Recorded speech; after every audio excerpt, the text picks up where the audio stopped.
Okay, so from the previous discussion, we have talked about the planes. So we'll be going to another type of plane. So from here, your sketch or 3D model we have. So we'll be using the angle to plane around edge. So same part pala I'll be using. So I'll be changing this one from part 21 to part 22. Saving it now.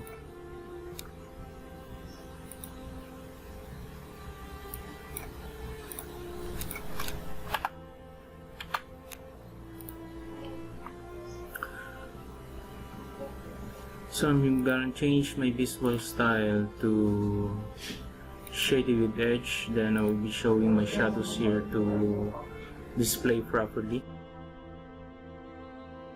So going to my 3D model, I have my plane here, so clicking my angle to plane around edge. So we have here your plane, so we'll be selecting the line or plane. So I'm selecting my plane here and I have my edge at this side. So you will notice here a given angle was required to enter. Now if we're going to enter, now we are required to enter the angle here. For example, I will be entering a 90, for example, I'm giving this one value of, let's say, 90 degrees, or you can only changing this one to, for example, I'm giving this an angle of 45 degrees. So you will observe that our plane is being created. So changing my view here so that we can see, so that the angle in the plane from this surface is angled at 45 degrees. Okay. So let's try more for this, creating this type of creating this plane. So again, angle to plane around edge. So if I have here the plane, then selecting this edge, so giving this one as around 15 degrees sample, then I'm gonna click OK, check that one. So you will notice there that the plane is created that is 15 degrees from this angle. So if you're going to look in the front view, so we have here the 15 degrees angle on the plane. So I'll be using this plane. I will be creating a 2D sketch on this in this working plane. So you will notice how we are now in the parallel view of my screen. So I will be drawing here a circle. Now in order for us to constrain this one, so I'll be giving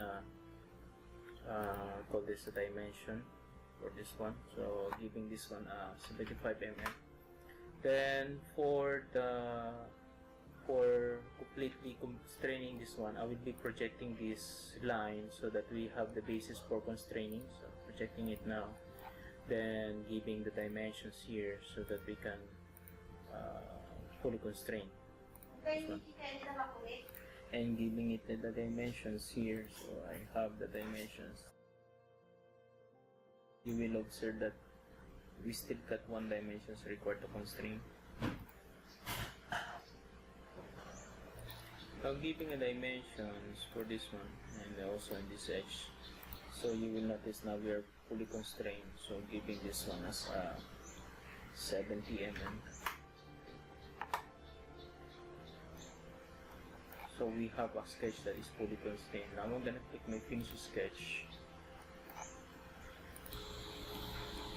Now I'll be clicking this the extrude surfaces here. So giving the dimensions, I will try to extrude that is somewhere touching also on this plane. So by doing that, I will be using my neck, and I'm gonna click OK. So on my display home, so we have here your features that is being created.